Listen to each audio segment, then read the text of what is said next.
Hey everyone, thanks for joining us today for this roundtable discussion on labor strategy. My name is Robert Kavoris. I am an editor of Viewpoint magazine, as well as a labor organizer and member of NYC DSA.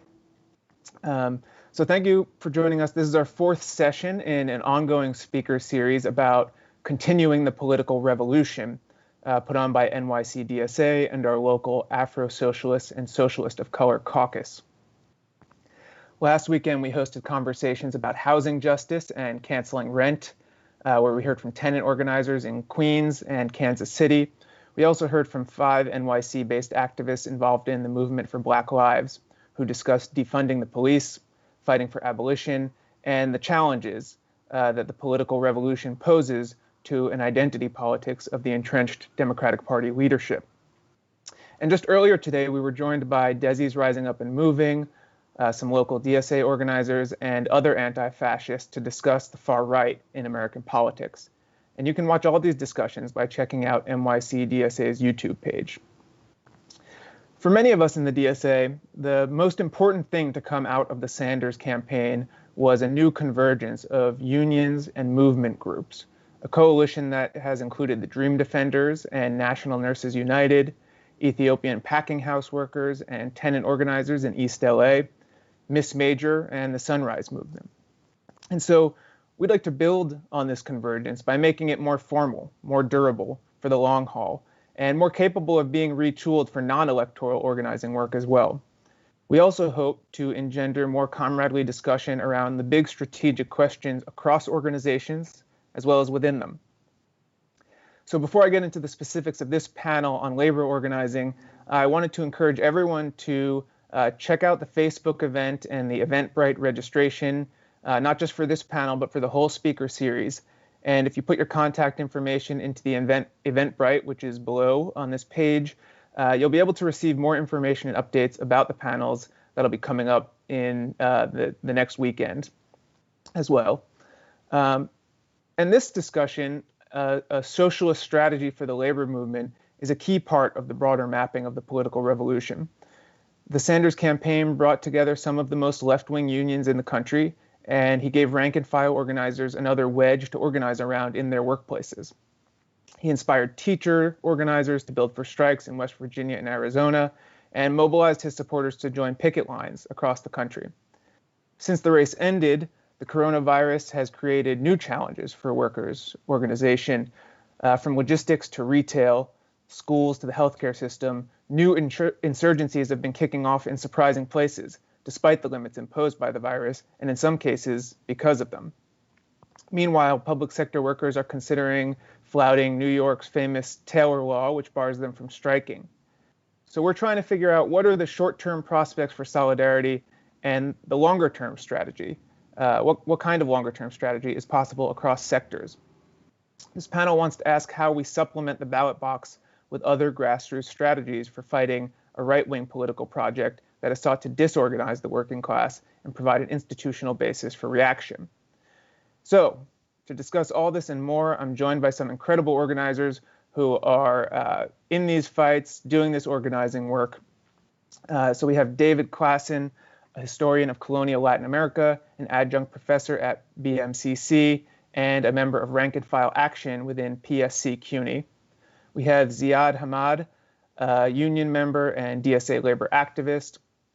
Mara Cinelli is a special ed teacher and an organizer with the NYC School Worker Solidarity Campaign and the DSA labor branch.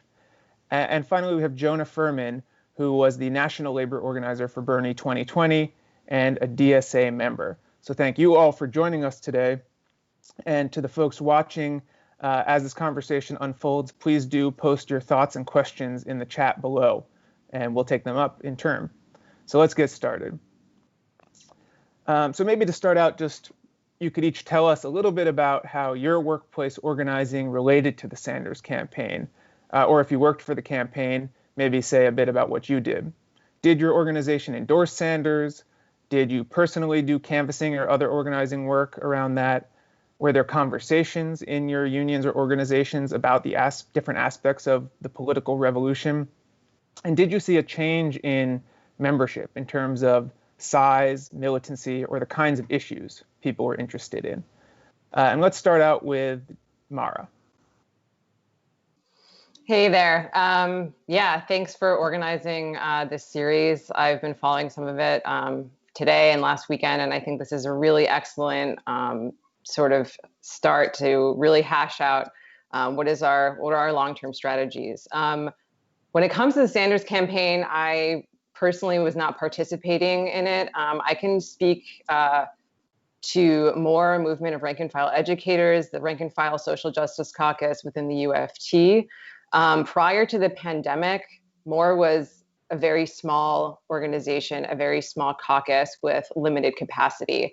And so it wasn't really kind of in the position to be endorsing a candidate when the sort of shop floor organizing, school by school organizing has just been sort of the ongoing priority in order to build the caucus, to build democratic unionism within the UFT. I mean, I know that, for other larger unions, endorsement was sort of contingent on leadership.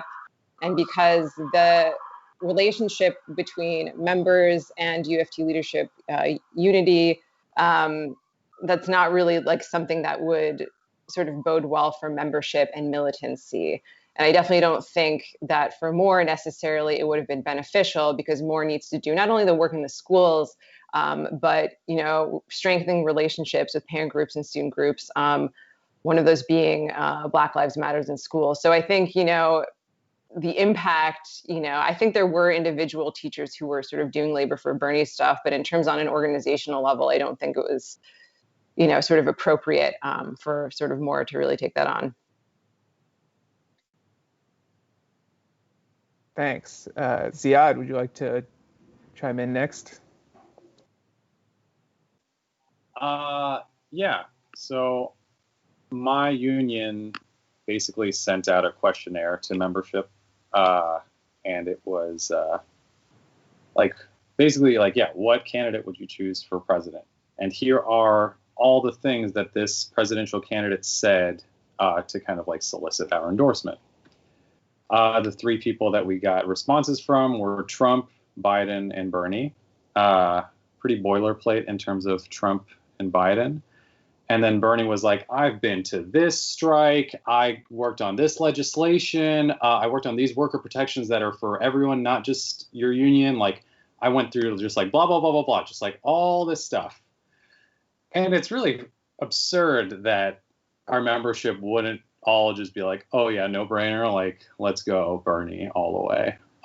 But at the end of the day, it didn't matter because he didn't get the nomination. So that survey really didn't end up changing kind of like the endorsement process for our union. But it was nice to see, them take a straw poll at least. I don't believe it's like a one member, one vote system where like each union member would actually get to determine who our presidential endorsement would be for. But on the more activist side of things, I spoke to my coworkers about Bernie, continually basically tried to fact check their fake information that they get from the press about Bernie, challenged them on his notions of, a redistributive democracy. They're very concerned about authoritarian communism, as am I. But I was like, he's very far from that, so don't worry. And basically, just my role was in talking to people who are unfamiliar with the concept of like a social democracy and are just pretty bought into whatever we have, a conservative two-party system in America. In addition to that, I mean, I got a lot of friends who don't vote usually reach out to me. And these are like not union members, but they just like people in my life who are like, hey, I know that you're committed to Bernie already. And like, I like him. He's great. He's the only candidate that I would ever vote for. What can I do to get involved? And I was like, great. Like, let me plug you into all this stuff. They were somewhat reticent. And I was like, don't worry. Like, let me just give you the breakdown of like what you can do. And like, it's really easy. And I think that if you care about Bernie, like it won't be awkward to talk to strangers on the phone or text bank or go out and canvas. So it was great. And like the DSA showing for this stuff was impressive. So I actually I actually made the decision to like sway those friends over to what DSA was doing in support of Bernie instead of like the actual Bernie campaign, because the mood was different. The type of organizing that was happening was different. But that was my experience with Bernie stuff. No formal endorsement outside of obviously DSA, but like, yeah, it was nice. Thanks. David, same question. Yeah, so my group, or the group that I'm involved in, Rank and File Action, which during the time of the campaign was called 7K or Strike, around a sort of a contract demand. Much like Moore, it didn't make much sense for the group itself to formally endorse Bernie just because of our role within the union, the larger union PSC. But one of the things that did happen was that a lot of the people who were involved in sort of the day-to-day organizing of 7K or Strike and now Rafa, like, had similar politics, and we actually like out of that sort of group, and we organized door knocking stuff in New Hampshire, and I think other people went to South Carolina. I didn't do that. I did do the New Hampshire door knocking, which was really useful for our group, just like cohesion and whatnot. And we took some of the sort of, maybe not some of the strategies, because door knocking doesn't really translate to union organizing very well, but at least the sort of sense that we were all in it together. Sort of took that back into some of the campaigning that we did at the union level. But yeah, in terms of endorsements, I think that in general, New York union caucuses, they're putting a huge amount of political energy into getting them to endorse would probably not be the right sort of particular strategy, given how late New York is in the cycle and given how little power we have over that sort of thing. Yeah.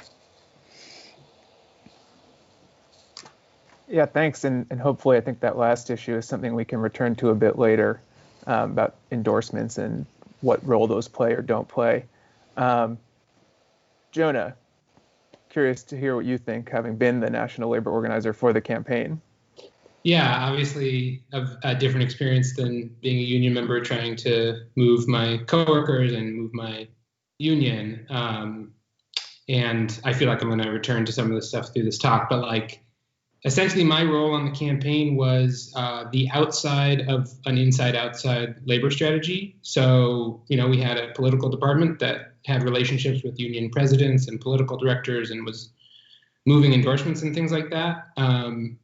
But one thing that I think, you know, I don't know if people outside the campaign kind of saw this, but what I hope is a lesson of how socialists should do labor politics in general was having this outside piece too, where you also are organizing the base. So we knew early on that part of the project for Bernie 2020 was just forestalling endorsements. In 2015, 2016, there was extremely early endorsements for Hillary Clinton from unions. You know, by September, half of the AFL had endorsed or something like that. I don't remember the exact stats, but like the AFT went in,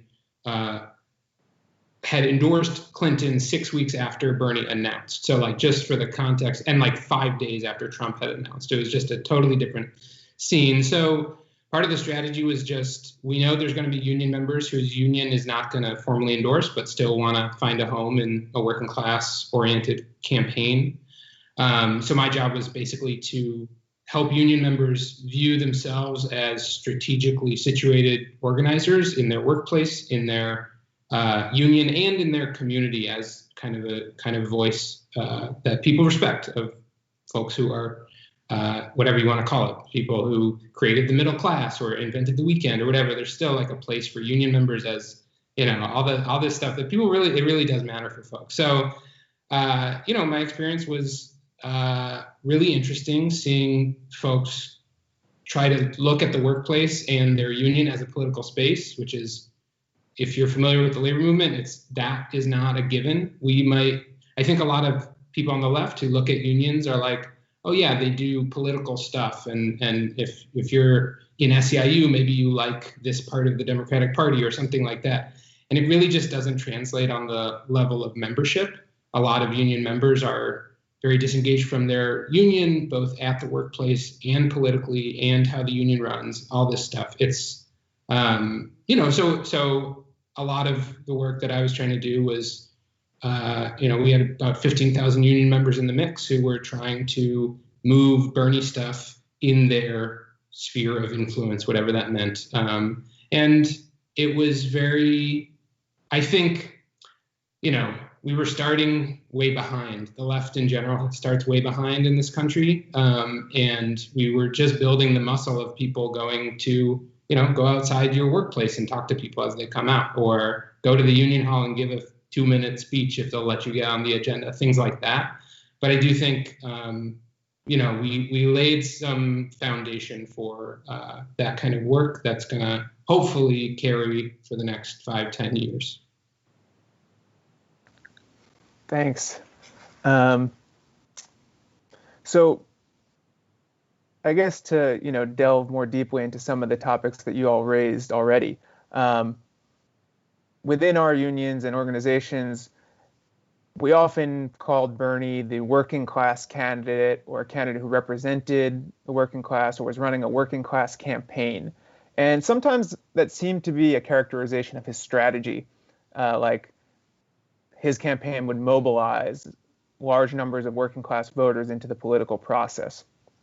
Other times, maybe it was more referring to his program, different redistributive qualities of his program, or promises of pro-union policy specifically, like industrial bargaining, as well as his long-standing ties and his ability to draw on his own personal sort of sympathy for unions. In hindsight, now looking back at the campaign, what does it mean to run a working class campaign, or to make an electoral campaign in some form a vehicle for working class power? How do you all think about that? Let's start with Ziad.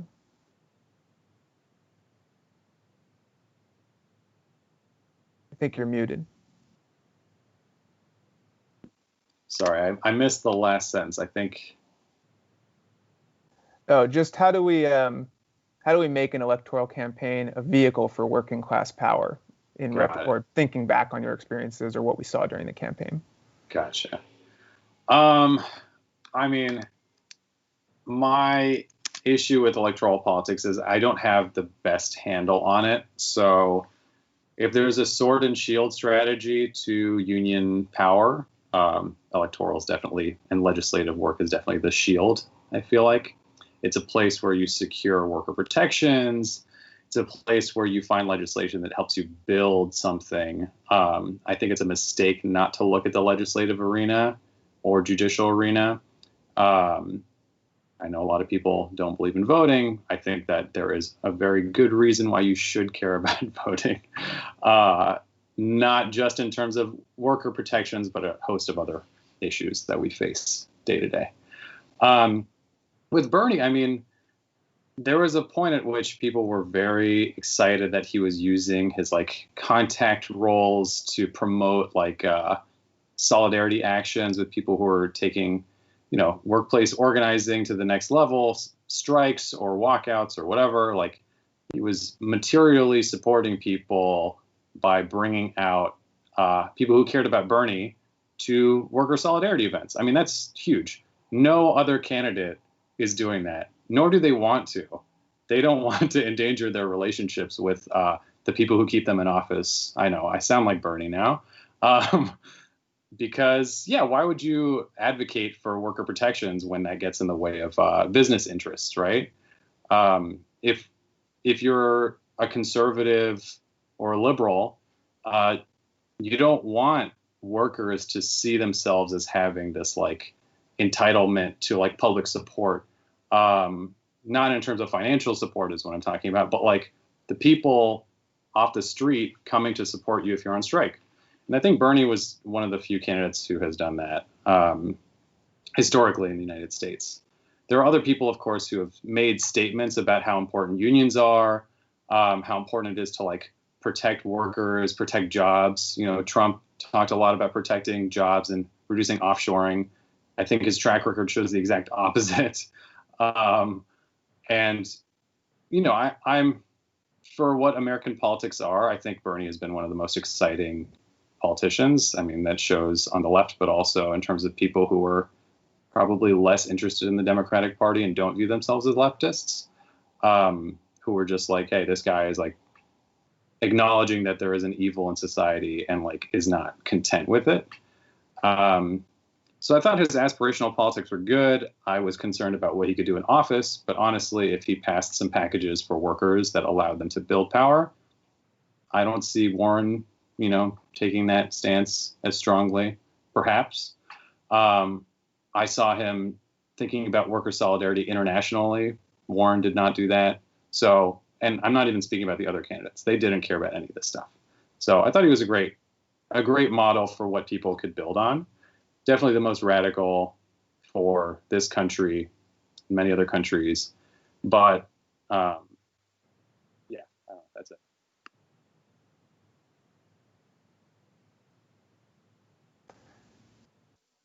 I can chime in. Oh, no, go ahead. Sorry. No, it's calling fine. on people in case no one. Yeah, it's okay. No, I mean, I know that this question is sort of intended to, like looking in hindsight in the Bernie question and sort of how that's impacted the working class. But I just feel like we're in a radically different situation right now after this summer in which the most oppressed detonated and we had a national prolonged insurrection for weeks that is arguably still happening, but not sort of at the height that it was. And I think we'll see a resurgence of that. So I'm not totally sure that this is really the right question to be asking about what role electoral campaigns can play for working class power when we are seeing where I think there's definitely a pooling together of working class power through different organizations. As the crisis of the pandemic in particular is revealing, these different sort of intersections that are affecting the working class. So I think that's a really significant thing to sort of take into consideration. And with that, sort of like what organizations are necessary for working class power right now? And I think we know that unions are, and we know that we need rank and file militancy. But sort of beyond that, in terms of a labor strategy, labor strategy needs to emerge from a coordinated mass movement.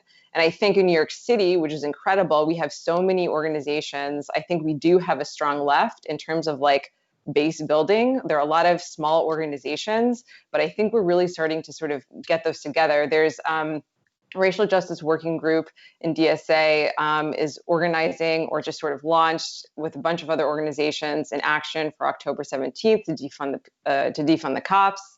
And I think what we're doing there is something that we wanted to come out of the summer, and now we're bringing things together in a different way. And I think, several of us have had conversations. I was having quite a few conversations this week about what can really come out of that as a real coalition, and not just for a campaign, but a coalition that works together for a mass movement. So right now, I would just go into where the teachers are. They're losing a lot of steam. There's losing a lot of sort of momentum. We don't have the same momentum that we had over the summer.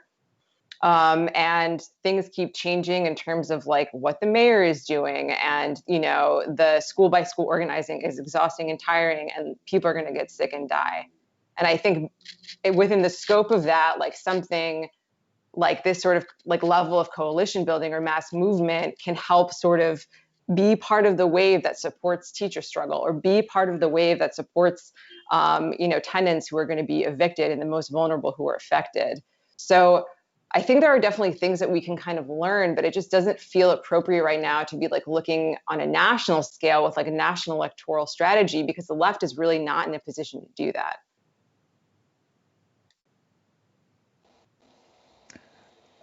So I could just jump in for a second on I absolutely agree with all those last points. And I think that one of the things that the Bernie campaign did actually was that it showed how sort of institutionally conservative some of the union bureaucracy is, and how union leadership, for some good reasons and some bad reasons, is just sort of perennially cautious about everything. And so even a Bernie candidacy that was, it's it's not a radical thing, right? They were still, all they had to do was endorse an electoral thing. They didn't even have to go out on strike. They didn't have to do any, they didn't have to break any like national labor laws. They didn't have to do anything. And they couldn't even pull that off, right? They couldn't even do a thing. And this in the face of like a law that is increasingly making unionization more difficult, Supreme Court decisions that make it more difficult to have public unions in general, or have them have any power at all. And here's a candidacy that's saying like, well, let's at least push some of that back. And they couldn't even do that, which is like clearly in their own interest. Even if they're not like participating in the revolution, they couldn't even do that. And so like, for me, that was like part of what made Bernie important is that like in that moment, you could see that like even here they aren't, and like they aren't participating in the way they should. And then when the summer sort of like mobilizations come out, like they're non-existent, right? They're not out on the streets. Nobody out on the streets thinks that they're going to get them out. Like it's not even a question. Like labor is not going to show up on the streets except for small pockets here and there. There was no like real discussion within the main branches of the unions. I know lots and lots of rank and filers were talking about it, but no main like union leaders were talking about a strike in sympathy. Like even the most sort of coherent labor strategy that we got was from NBA players, and that wasn't from the official leadership. And it was quickly shut down by like both union leadership and by liberals in general. So yeah, I think what the electoral campaign sort of showed is that like labor in general is just sort of institutionally conservative and needs to be pushed quickly and militantly by its rank and file. Yeah, I think I agree with some of that, but would push back on some of it too. I guess, one thing I think about is the question was like, was this a working class campaign, or how was this a working class campaign? And I think maybe a more useful term for me is a class struggle campaign. And the distinction is just that I think the project right now for the left is to help cohere a working class, class formation. Like that we don't have a working class that thinks of itself as a class. And this is always an ongoing project for any country, any political party, any working class across the world, and any nation, region, state, what industry, whatever it is. This is always an ongoing project. But I think the top line most important thing that Bernie did in his 5-year campaign was to contribute to the class formation in the US. And I think in that sense, there's not a strict distinction in my mind between Bernie electoral stuff and what we saw in the streets this summer and workplace action. All these things are ways that the working class is figuring itself out and seeing itself as a body that moves together. And I do agree that there was some really sharp distinctions drawn between union leadership and union membership, and that is very useful for certain lessons. But I definitely think the thing about how these unions couldn't even endorse the clear class struggle candidate reveals something about the unions that's really important for us to take away. But I also would point to this summer we saw, the strike for Black Lives. This was like an interesting event that was, you could say it wasn't a real strike, it wasn't a real work stoppage, but we did see CWA nationally had a 8-minute and 46-second work stoppage across the country, across sectors, across locals. SEIU, the Teamsters signed on to the strike for Black Lives. I think some of this it's nowhere close to what we, what we need from labor, but it's also not the case that there's nothing there. I think the labor movement of 40 years ago is in some respects very different from what we have now, and it's important for the left to, I think it's important for us to take that all on as part of a process of class formation and deformation and mobilization and demobilization. And it's kind of a cop-out to say it's more complicated, but I do think like one of the issues the left has with labor is that it sees it too flat. And the reason for that is mostly because we're struggling to get people to get involved with labor. So you're just like, you want to give a clear line on it. which I totally see and agree with mostly. But anyway, that's just to inject a little. I think there's more to learn. Can I respond to Jonah? Do we need to move on? No, go for it. Yeah, I mean, I just think there are really important distinctions to be made. I mean, I think what we're sort of looking back at now is sort of this like trajectory, right, as Jonah was saying, of like class formation and building class consciousness. But I wouldn't compare the sort of interrogation of the class, through the Bernie years, let's say, with what happened this summer. I don't think that's comparable in terms of essentially the revolutionary fervor that, we experienced throughout the course of June, and especially the first week of June. And I think there's so many reasons for that. And I don't even think we can look at all of them right now because we're still in it and we're not further enough away, so to speak. But I think part of that was just coming out of this pandemic of mass deaths, of mass layoffs, of food insecurity, of housing insecurity, and that affecting the most oppressed and people detonating, right? Like I was saying, I think that's a really accurate way of sort of encapsulating what we saw. It was a real explosion because things can always get worse, and they were. And I also just think too, like, this sense of like what was going on in the streets, right? I mean, I can only speak to New York. It's like, we're fighting for humanity. Okay, we're fighting for humanity. Like, white people are in the position to throw their bodies in front to get beaten by cops, right? And I think that's something that really builds class consciousness when we're like seeing in real time and experiencing in real time how capitalism affects different people differently. And how the violence is so steeped in racial capitalism and settler colonial violence. And that sort of just like, getting worse and worse as we saw. And I think that level of resistance is something that is just like, I think it's something that can still be very palpable. I think there are a lot of questions we're sort of wrestling with right now. But I think a sort of a really big mistake, I don't want to say with the Bernie campaign. Yeah, I'd say with the Bernie campaign in some ways is a sort of like colorblind orientation of the working class and these like making these like universal demands because it's like, oh, well, a mass movement's just going to like trail along after that. And I think that we saw that that's not the case. I'd recommend to read something by Sean Larson that was in Rampant, like over the summer, The Abolitionist Road to Socialism. And I think, it's an incredible piece, but I think he really gets at a real material analysis as to why the most oppressed, why Black, Indigenous, and people of color, why queer people are the ones to lead us are the ones to lead struggle and lead us to liberation. And, these are, I'm painting a lot of really like broad strokes, but it's just like, I think there's just like, this big question, like, what are we fighting for? And I think when we see that being like revealed, in real time, there's really something to take away from that. So, I think we're in a different position right now. Like I was saying before, like building mass coalition, we're going to see, especially in New York City, another spike because schools are reopening and the economy is reopening, and it's like deeply absurd and dangerous. But I think that we can really turn out. I think we can turn out for healthcare workers. I think that we can turn out for school workers.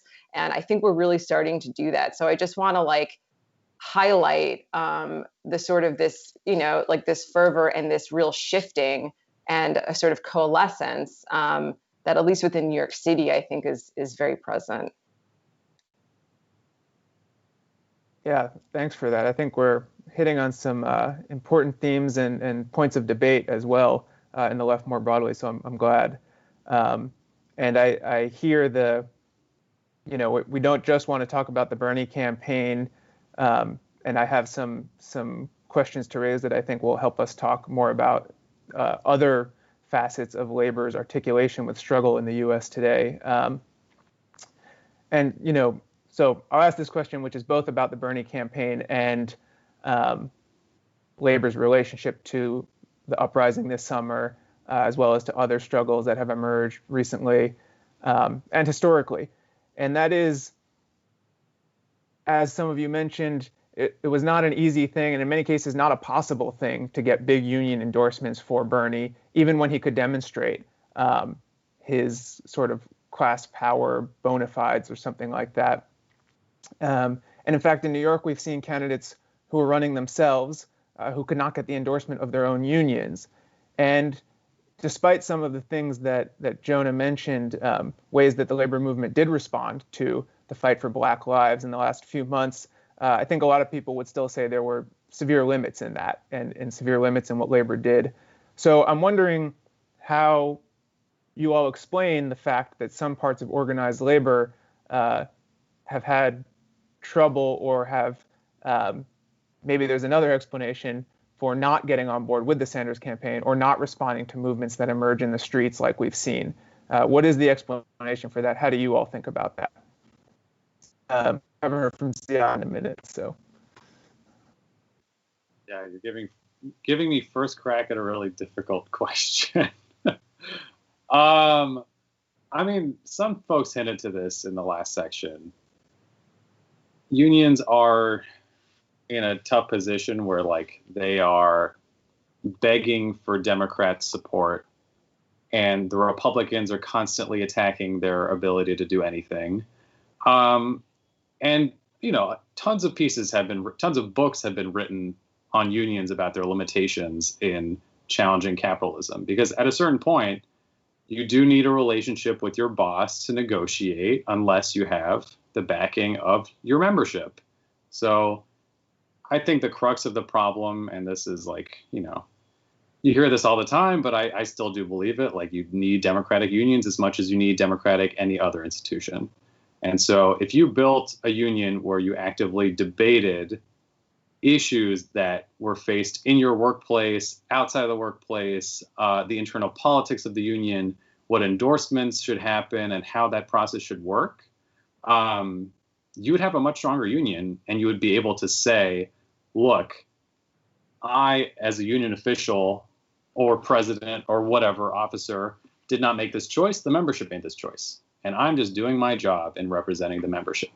Instead, you have this like flipped thing where the membership is angry at the union constantly because they have no involvement in decision making.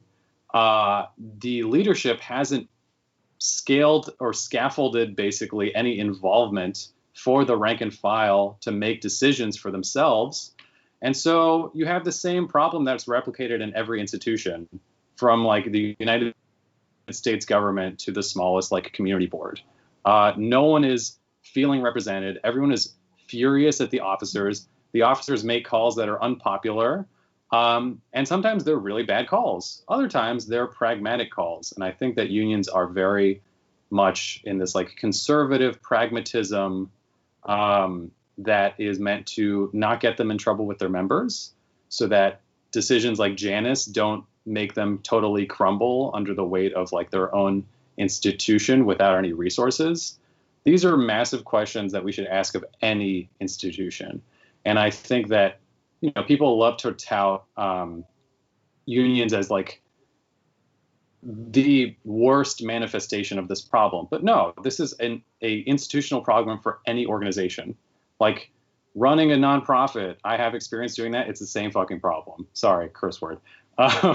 Like every institution, from DSA to a school to the government, at any level, it's the same problem. Democracy is hard to sustain, but it is also the most powerful method of, you know, getting buy-in and mobilizing people and having them fight for what they believe in.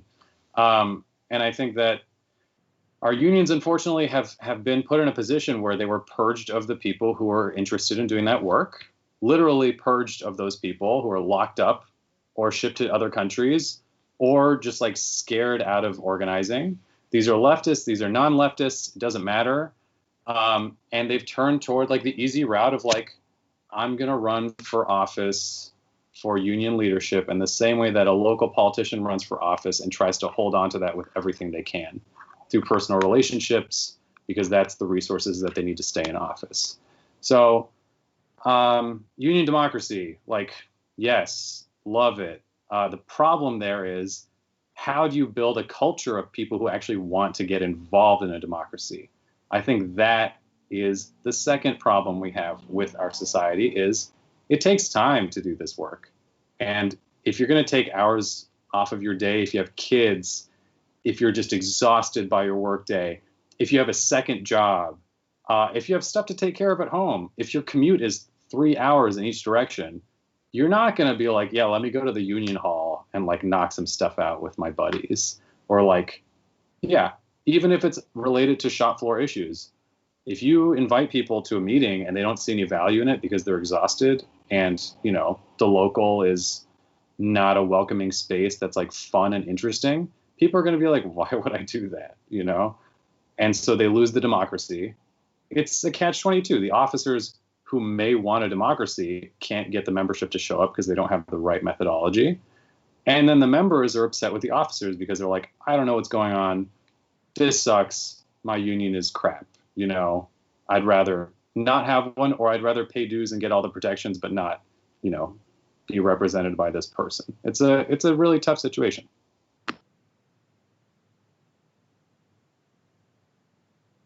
Sorry, you can go ahead. Yeah, so I was just gonna. I think union democracy is one thing that probably all of us here deeply agree with, and I was just going to point out one of the other sort of difficulties here is that, and I may be repeating myself slightly, is that like unions are sort of institutionally conservative, and in New York at least, or like my union, the PSC, it's institutionally conservative for a lot of reasons, but one of the major reasons is that in New York, public workers are not allowed to strike legally, right? Like under the Taylor law in New York. So if they are going to strike, which it is my opinion that they desperately need to strike for all sorts of things, it's like where our power lies, and so we absolutely need to strike, these unions are going to have to break the law. And in breaking the law, they're taking a risk that is an existential threat, right? Because if they go on strike for long enough, the fines could bankrupt the union, right?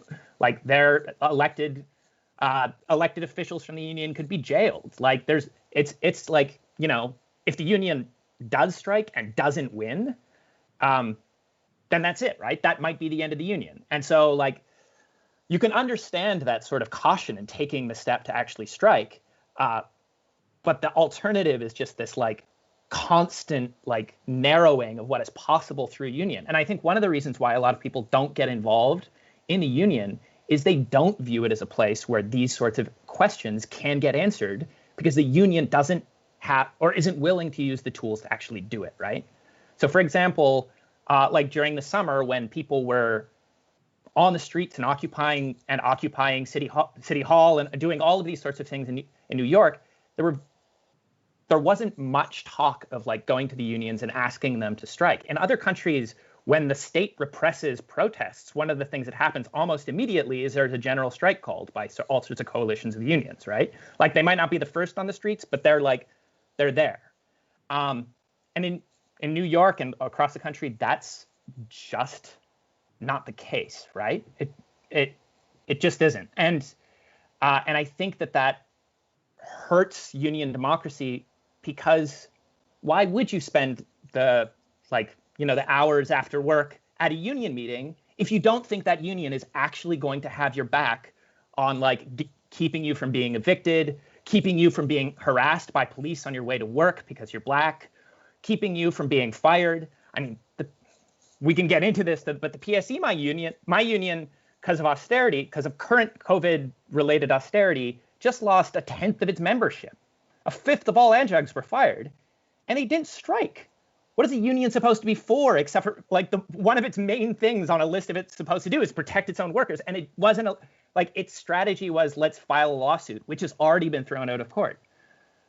So like it's hard to convince people to continue to be interested in their union when they don't do that. So it's like a cart and the horse sort of thing. Like they're not going to be militant if the rank and file doesn't push them, but the rank and file isn't going to be interested in being involved in the union if they think of the union as a place that doesn't do things for them. Yeah, I thought that's spot on. Just to go back, I feel like there's a lot of these things play into why the unions act politically how they do. One of the shortest lines to understanding it for me, at least, is a little bit different, which is, the labor movement in this country is a junior partner to the Democratic Party. It's unique in that sense among any comparable countries. There's always a labor party. This was part of the union movement, is that like the Industrial Revolution happens, unions pop up, they form a political vehicle because unions have to do political work. It always, if you take the fight far enough, it's going to involve the state at some point. So you have to have a voice in the state. Now, if your only option to participate politically is as a junior partner of a party that includes your boss, then it doesn't really matter which seat. Jabari running for state senate and being a U of T member it's less valuable to the U of T, even if they like Jabari, to get that one seat than it is to preserve their relationship with the Democratic Party on a state level as a whole. So that's how you get stunning stats like no unions endorsed against an incumbent except for Unite Here Local 100 in, I think, one race, like for the whole New York state this cycle. And the way to understand that is, yes, there's problems of union democracy. There's character of who are the union leadership and what are the relationships with, politics and what do they think about class struggle? These are all true things, but I think one of the real things we can't get around is that the union's only political avenue right now is the Democratic Party, and that locks them into this junior relationship. And it's not clear, I wouldn't fault union leaders who play that junior partner role because there is not another viable option right now.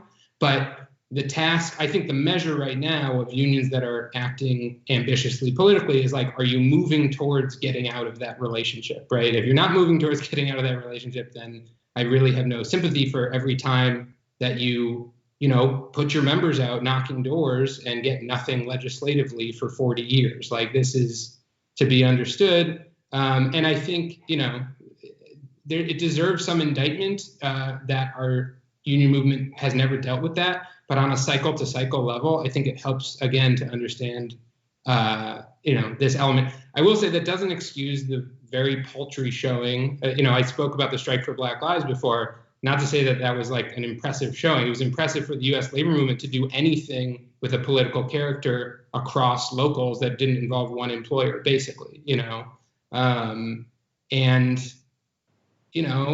depends what you think the Democratic Party thinks of Black Lives Matter and the movement for Black Lives. But, it's just a fact that right now labor is, the Democratic Party's little brother and cannot figure out how to get out of that chokehold.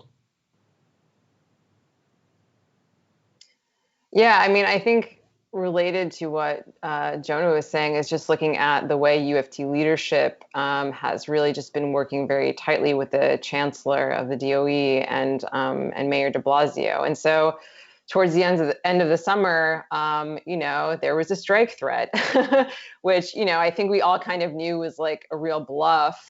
But it was sort of hard to know how that was going to pan out. And strike committees did start, organizing in some schools, which wasn't necessarily a bad thing. I think, for more in particular, was thinking about like, well, striking, what about striking? Like, what are we really going to need to do? But the way that they played out was just, incredibly undemocratic. Basically, there was a delegate assembly. There was this sense that this was going to be a strike authorization vote.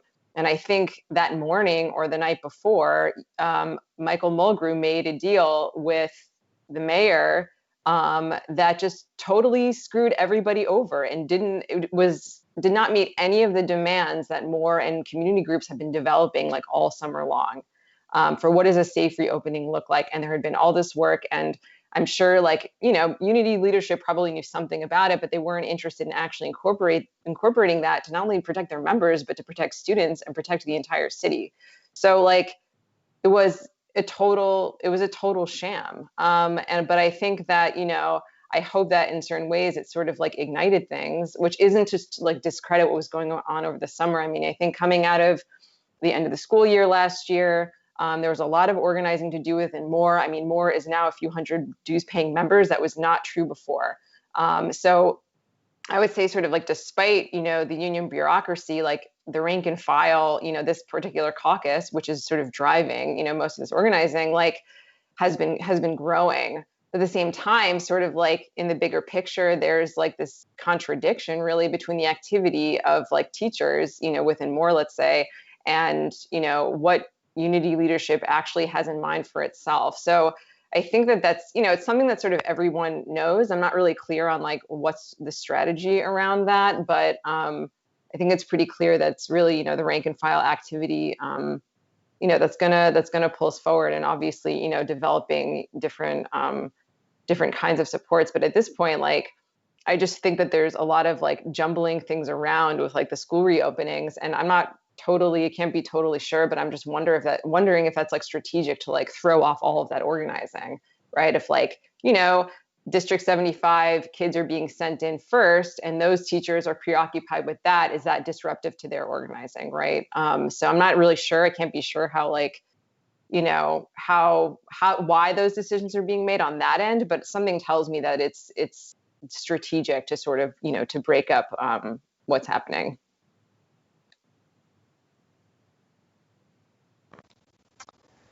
Thanks. So, I mean, talking about that example, New York teachers, and something that I think has sort of been alluded to several times, all across the country and in all kinds of workplaces, we've seen bosses and capitalists who are more than willing to put their own workers at risk of COVID if they find it so convenient. And for instance, Amazon recently acknowledged that 19,000 of their workers have been infected over the course of the pandemic. And other workplaces may be less threatened by the virus itself. We also see other new kinds of pressures, businesses slowing down and shuttering as a result of lockdowns, supply chain disruptions, etc. So I'm wondering, in your opinion, has COVID created conditions for more hot shops, that is, places where workers are agitated and collectively organizing, or other places where COVID has helped galvanize campaigns within unions, maybe for democracy, as folks are discussing, and for raising new issues and concerns when dealing with employers? This is all to say that obviously the pandemic has been very hard on working class people, but I'm wondering, in your experiences or things you've observed, has it also helped catalyze any significant organizing?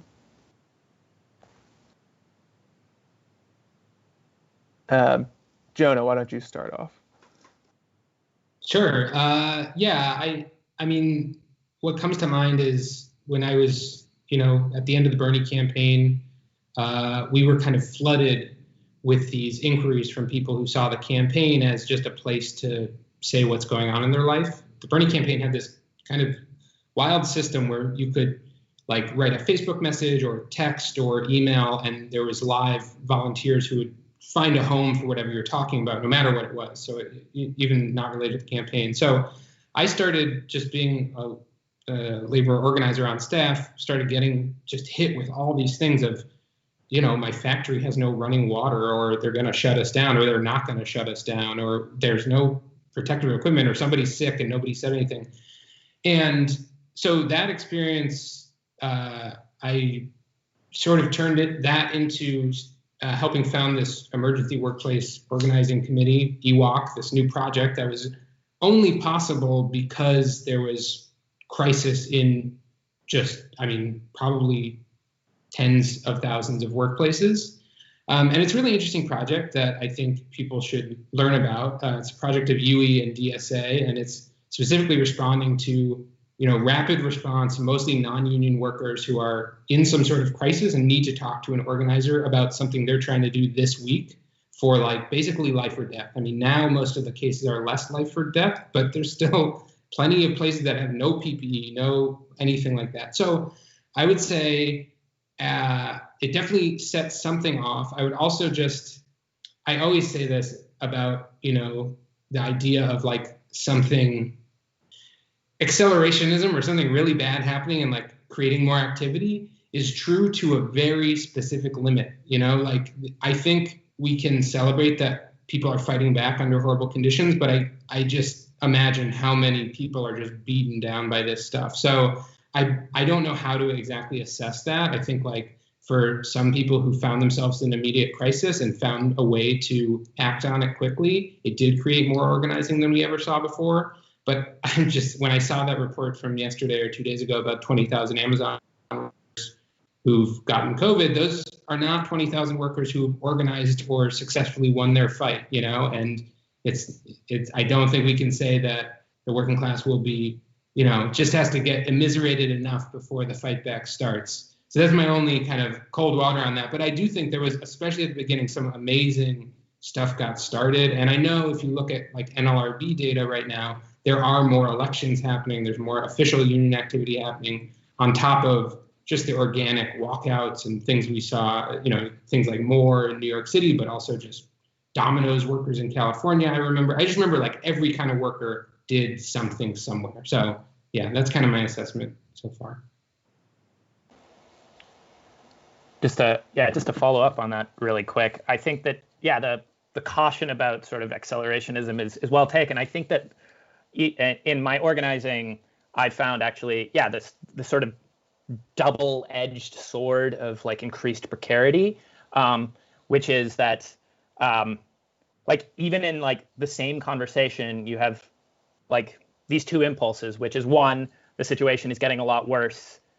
I have more to fight for. I might have like I'm now fighting for like my very job, so I'm like willing to strike, for example. But at the same time, I know a ton of other people are going through that, so I know that like the boss is more able to discipline me. I know that like there will be fewer, and where I work, there will be fewer adjuncts hired next year, so I better be sure to be one of the people who gets hired, right? So for example, I would be in phone conversations trying to convince people to sign on to strike pledges, and you would have people be, and this is me too, like this is not a criticism, I did this exact same thing, which is like I'm absolutely willing to strike, but also my department is running an unpaid voluntary training. But I know that if I don't do it, I will be less likely to get a job. So I'm taking on more work, even at the same time that I'm getting more militant. So I'm getting more militant and more sort of subservient to the boss at the same time. And I think that's like generally true of workers. Like I can imagine fast food workers who are like pissed off and might be like willing to fight the boss, but also like they know that if they say anything, there's a huge line of people waiting to take their job, right? And so I think this is like actually the very core of what organizing means, is like to bind people together to like make the militancy the better path and sort of like lessen the risks of the precarity. That's why we do things together, right? So like that's what organizing does. So like that double-edged sword of COVID has like made that much worse. That already precarious position is like much more heightened.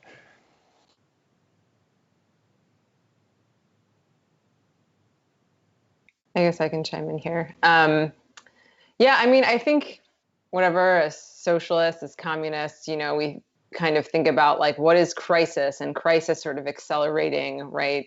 The conditions and ripe conditions for organizing, and ripe conditions for revolution. And, and I don't think that, that isn't an enormous factor, right? When we considering, what exactly, are the contradictions that, we live in. But there's also the question of organizational capacity to really be able to respond to a crisis. And Moore was able to do that in such an extraordinary way that I think at the time it was really hard to like process exactly that was happening. And I mean, sort of initially with like the call for the sick out, which honestly, like schools would not have closed if that had not happened, right? Like if Moore had not, reached out to teachers and had hundreds of teachers and figure out like what is it that we need to do, right? Like a across the city job action that wasn't at every single school, but we were on the brink of we were already well past like whatever, like a certain threshold in terms of like infection rates at that point, right? It was just like too little too late.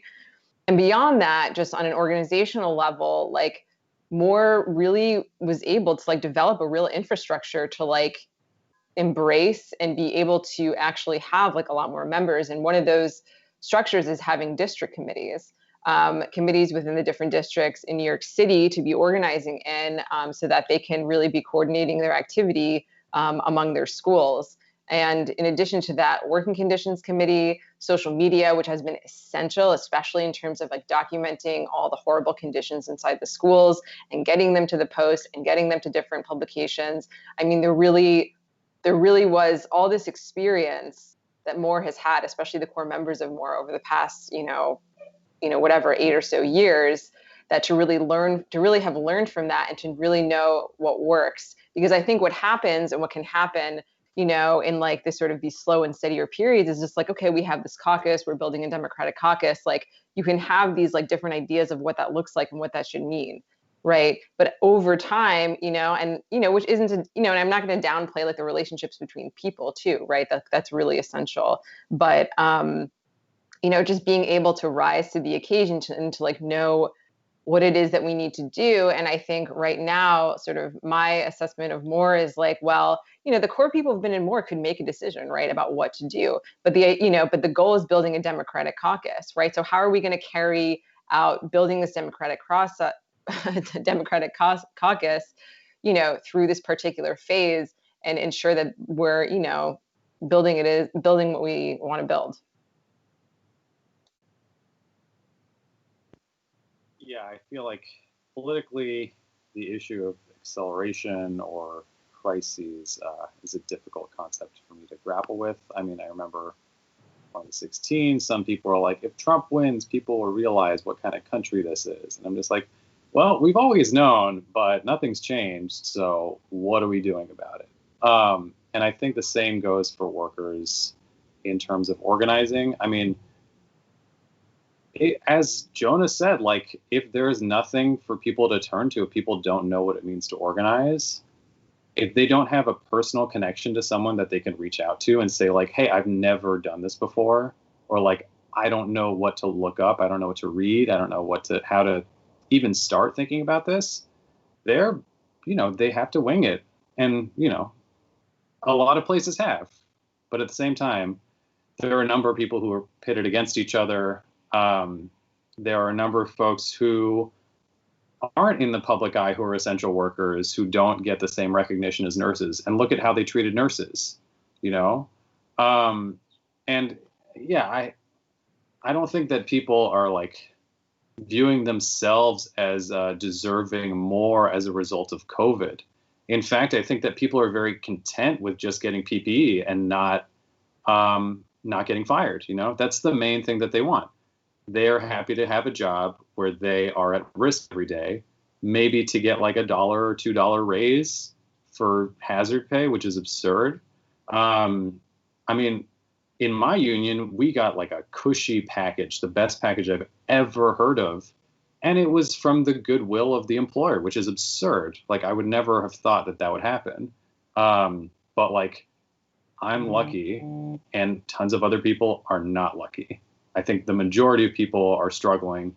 I got phone calls from across the country from people I haven't spoken to in years who are like, how do I talk to my coworkers about the most basic protections because they are afraid that if they speak up, they're going to be fired tomorrow. And I don't think that is an experience that like accelerationist kind of like folks have like thought about. Often it is like a necessary evil, but like we are not getting the full picture. And I really struggle with this idea that like COVID has been an opportunity, because I think it crested at a point where a lot of people were talking about PPE and hazard pay and it was in the media. We're still having this problem now, and it's about to go through another wave in terms of COVID. But I don't think the organizing is going to see that same kind of wave. I don't know. That's my prediction. And if it does, well, we're really going to have to get some more public support, because I think that is the only way that people are folding to these demands, because the job market is so reliant on people filling positions of folks who were organizing and were upset. Unless it's a skilled, obviously, job. Yeah, take that sentence with a grain of salt. I can talk about that later. But like, unless you're like, it's really hard to replace you because you've been working at this place for forever and, scabs are in short supply, you're very well educated or whatever, like people can replace you fairly easily. Like in my job, if I really fucked up, they could get rid of me and replace me tomorrow. And I'm working a skilled job, again. So I think I struggle with this idea, but there have been hot shops by definition, meaning people who like want to organize. However, their ability to organize is very much about capacity, as folks were saying, and also just like how much public support they can garner for their cause. And and no one needs to form a union to like win some of these protections. People can just organize like a committee, an organizing committee, and get this stuff done. They don't have to get formal recognition, but it would be wonderful if people could all get unions out of this. I just think that that's a whole nother fight, you know?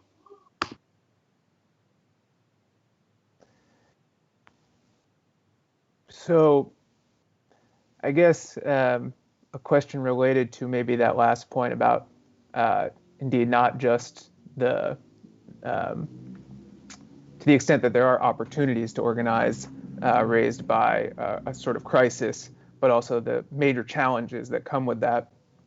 I think for a lot of socialists, communists, radicals throughout history, labor organizing has had a status that goes beyond a single issue, right? Sort of, it's not just one on a menu of larger sort of causes that people pick and choose from necessarily. Instead, it might be more of a framework, a way of thinking about how exploited, oppressed, and dispossessed people can actually exercise their power. And so, as we've been discussing a little bit here, there's often conversations about what labor can do for different movements, how it can add leverage to the movement for Black lives, how it can be a force for environmentalism, for the Green New Deal. And so we're talking about that, and I'm interested to hear more thoughts about that if you have them right now. But also, it's worth reversing the question maybe. What can movements do? What can political organizations do? What can candidates who are running for office do to support the growth and strength of the labor movement, either in sort of crisis circumstances where people are organizing for maybe the bare minimum PPE, but also to actually build a strong unionization movement and powerful labor movement more generally.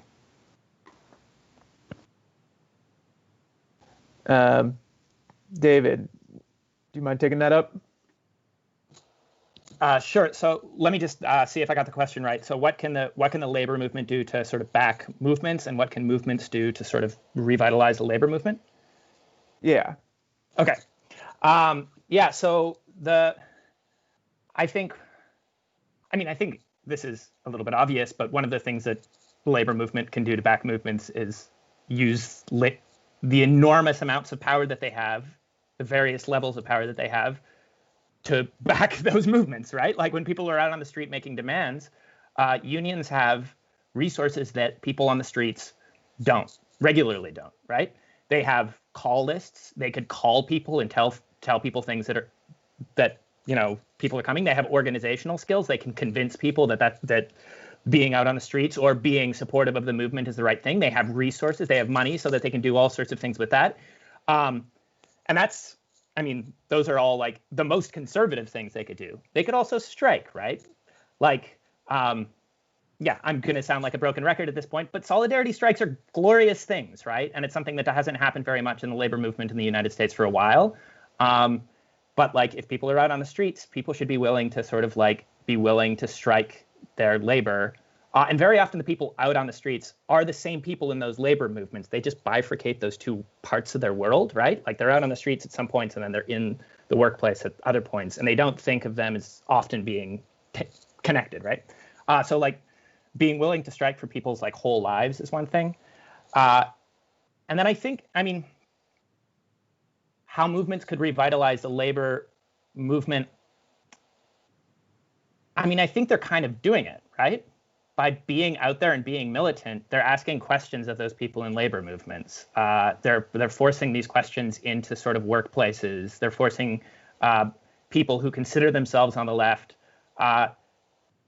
in positions of power on the left, to sort of take these sort of new sets of demands, or not new, reiterated set of demands, and take them seriously, right? And put them front and center. In many cases, those leaders haven't done that very well. But in not doing that very well, they've opened themselves to, I think, real challenges from their own rank and file and from other parts of society in general. Like, I think that it's good that these parts of society are in tension, because it's necessary that leaders who are not willing to sort of use that power for the larger working class and the larger group of people, it's good that they be challenged.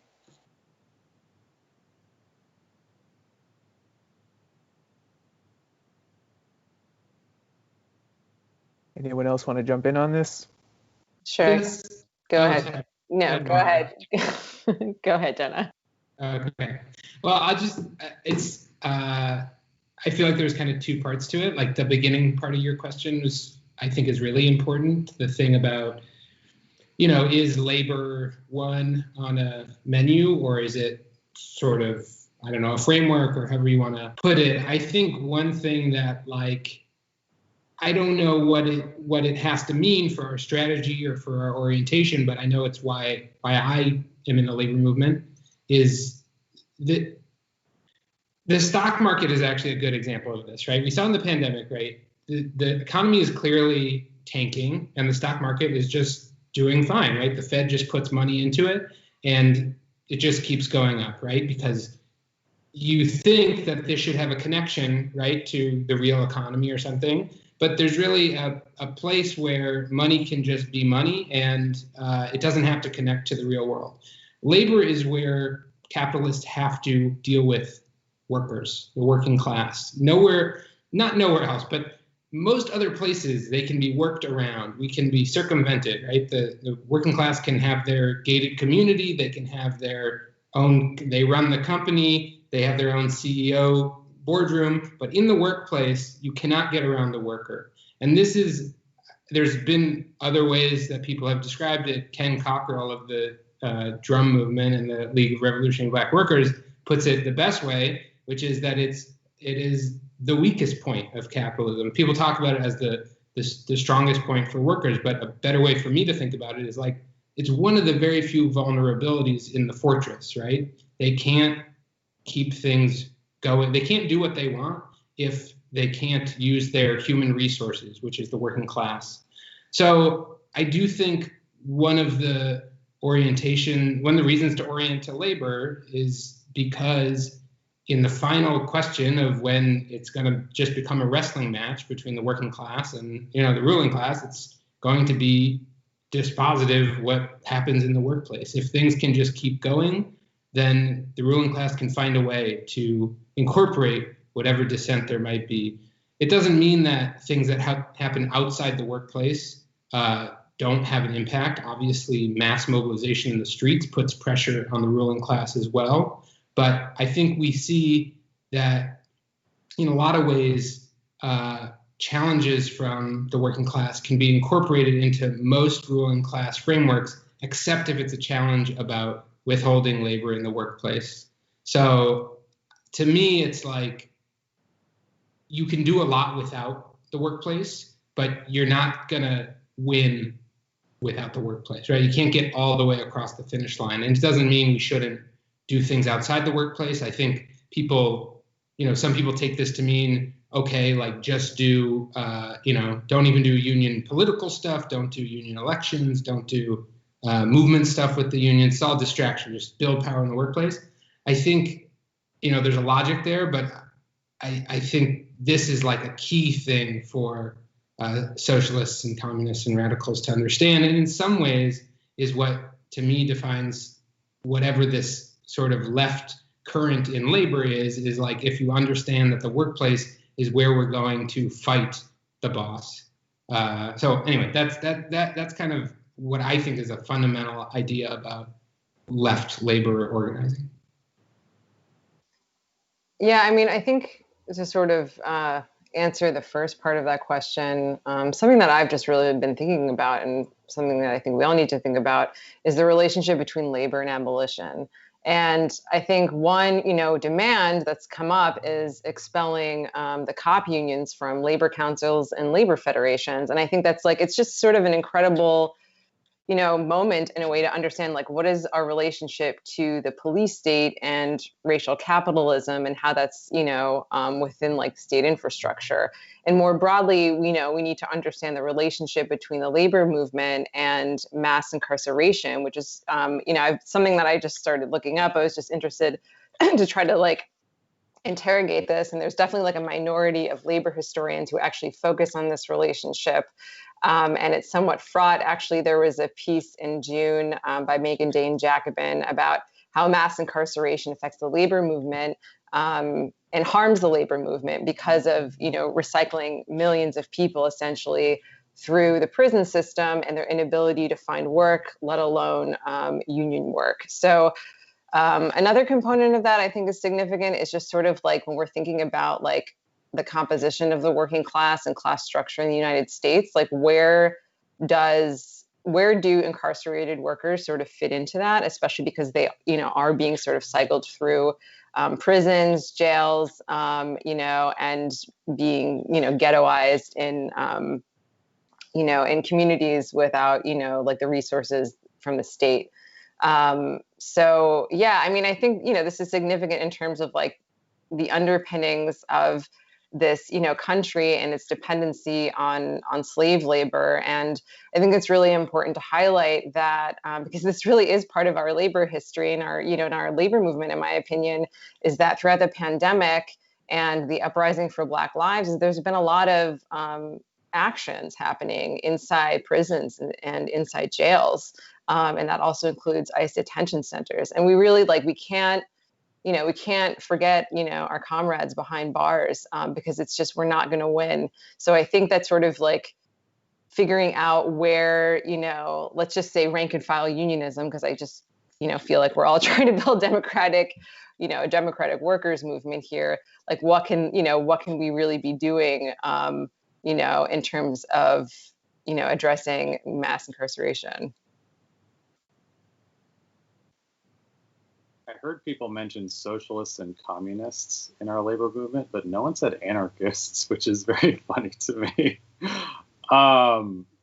Yeah, I mean, my model for a revolutionary labor movement is very much based in Spain in the 1930s, where people were very involved in their communities as workers. They even engaged in starting schools to talk about more like horizontal power and what it means to, just have a well-rounded education, but also defend yourself in the workplace, interact with others.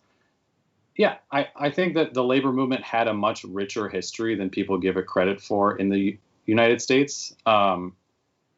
It's been a very militant movement. It has been very democratic.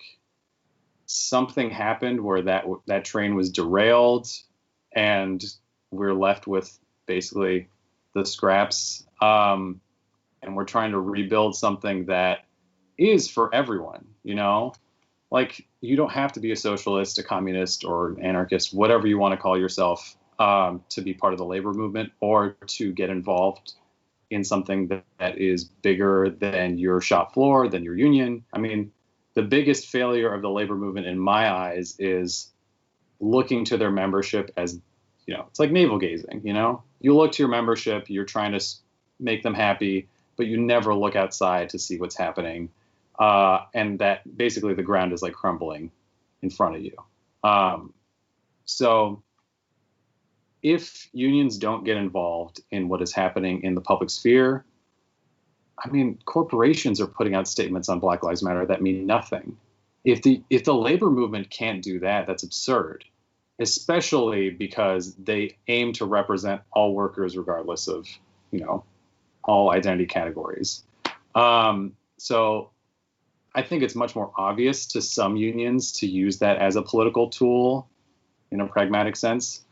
Nurses unions, obviously, COVID, teachers, COVID, but even beyond COVID, defunding hospitals and schools is a horrible PR nightmare that the unions can use.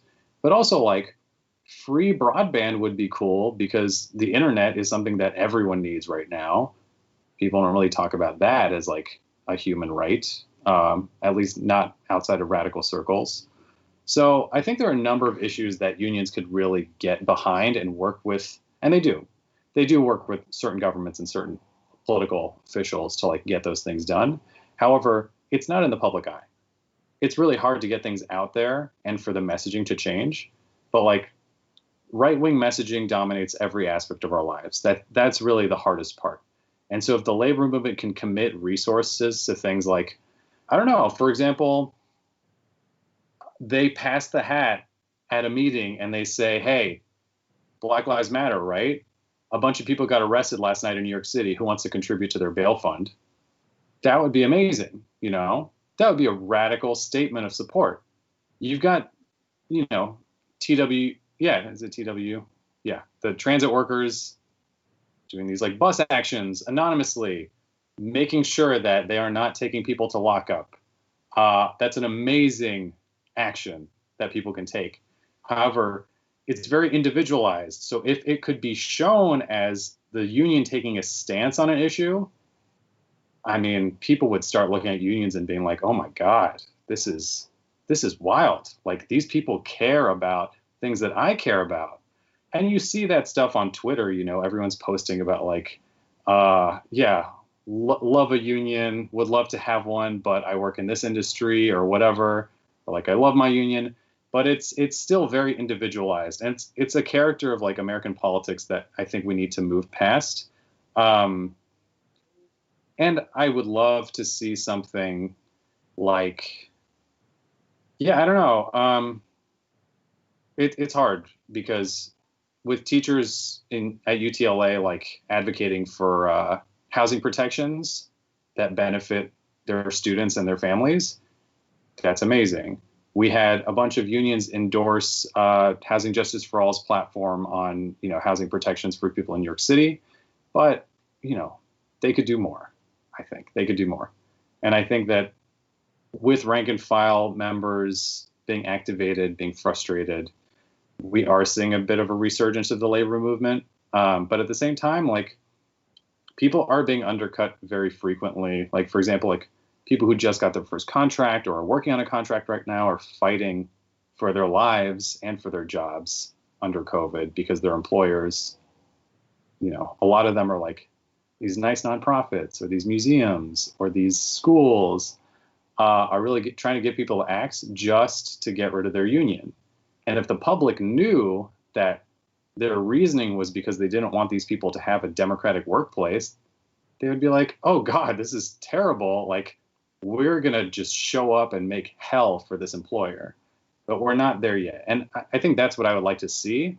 And that's the role that the labor movement should play, is like connecting the workplace to people's lives in their homes, in their families.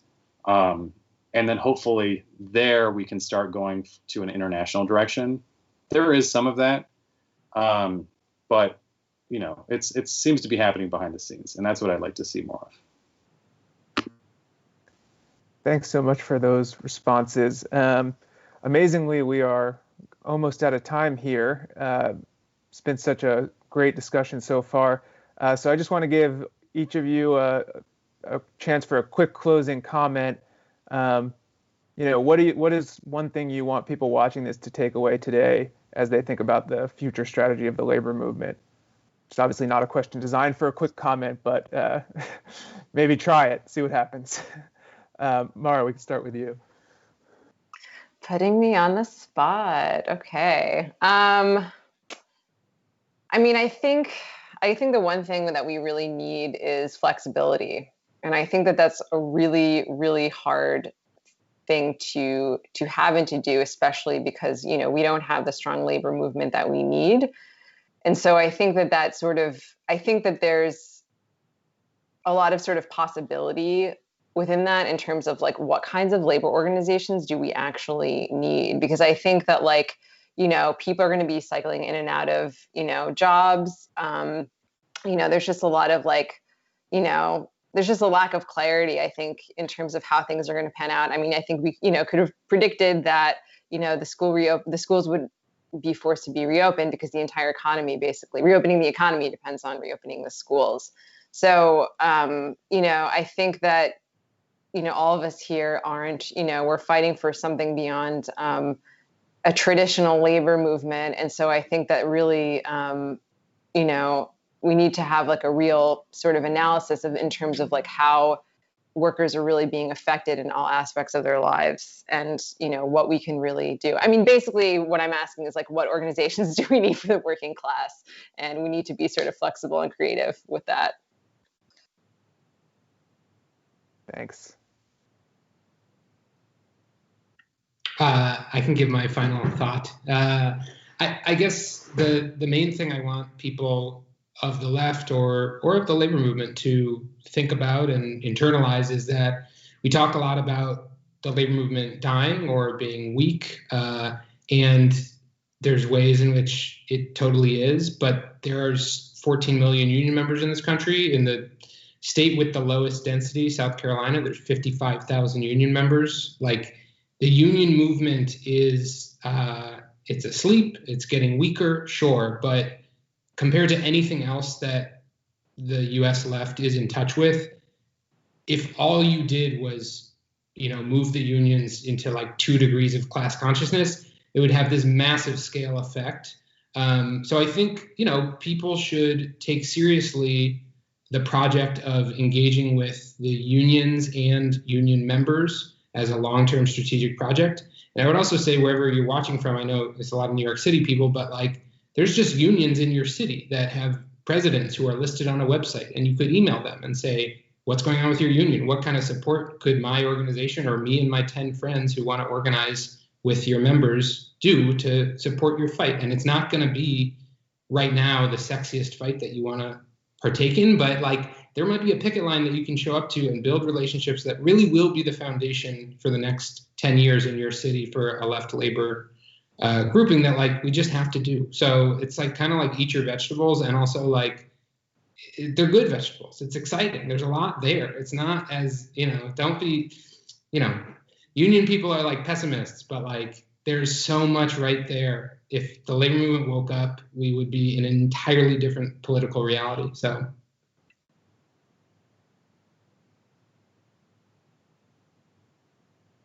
David, what do you think? Yeah, so I think one of the things that I think is like right now we're going through like, or capitalism in general, and like the bosses are going through a crisis, right? Like they're having a problem and they're trying to solve that problem any way they can, mostly on the backs of the working class, right? Like that's how they're trying to solve the problem. And they're thinking about that problem in a global way, in an international way, and across like all sectors. They're trying to figure out how they can solve it by like moving like everything. So like if they're thinking of it that way, then our fight against them must think about it exactly the same way, right? Like if they're using prison labor as a way to solve their profits, then we need to think about prison abolition.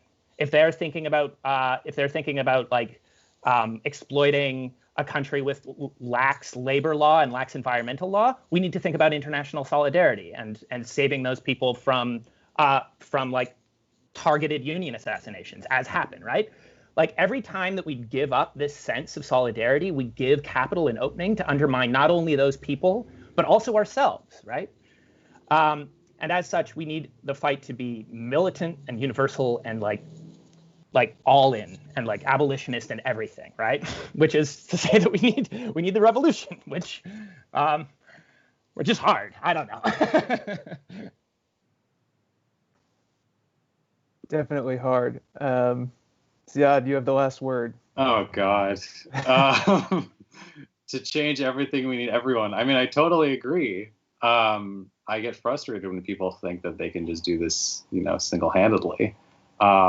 And I mean, to Mara's point, and correct me if I read this wrong, like we need capacity to feel like we can do this. Like we need to check in with people. And this isn't like this like banal self-care culture of like sitting back and doing nothing for a while. It's like, no, like you need to feel motivated by what you're doing, and you need to have discipline, and you need to feel committed. And if you don't feel that way, like talk to some people, figure out why that is, like really build with other people, find the people that you can, talk through these issues with.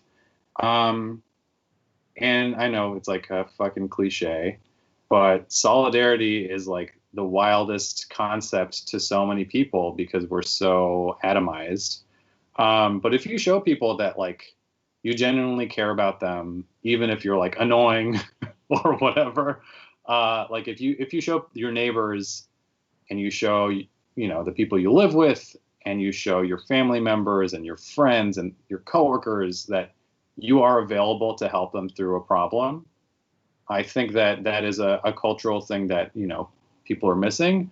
But also strangers, you need to show up for other labor actions.